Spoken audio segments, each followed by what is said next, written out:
پاکستان کے ایک شہر ترپارکر میں ایک بزرگ مستری برکت علی تھے جو لوہار کا کام کرتے تھے۔ ایک دن ان کے پاس ایک مرزائی آیا اور آتے ہی اس نے مرزائی قادیانی کو نبی ماننے اور سچا نبی ہونے پر یقین رکھنے اور پھر اس کے دین میں مستری صاحب کو داخل کرنے کے لیے تبلیغ شروع کر دی۔ مستری صاحب اس وقت بیٹھے اپنے ہاتھ سے بنائی ایک کلاہڑی کی دھار تیز کرنے میں مصروف تھے۔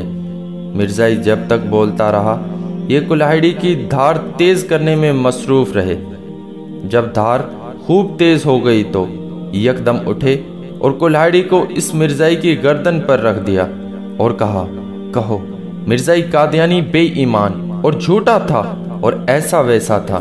مستری صاحب نے جیسے جیسے کہا مرزائی ویسا ہی بولتا رہا، گویا مستری صاحب نے اس مرزائی سے اقرار کرا لیا۔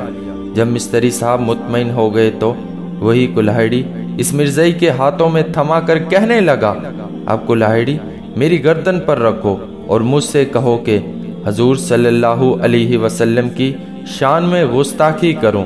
اللہ کی قسم میں ٹکڑے ٹکڑے ہو جاؤں گا مگر اپنے نبی کریم صلی اللہ علیہ وسلم کی گستاخی کا تصور بھی نہیں کر سکتا۔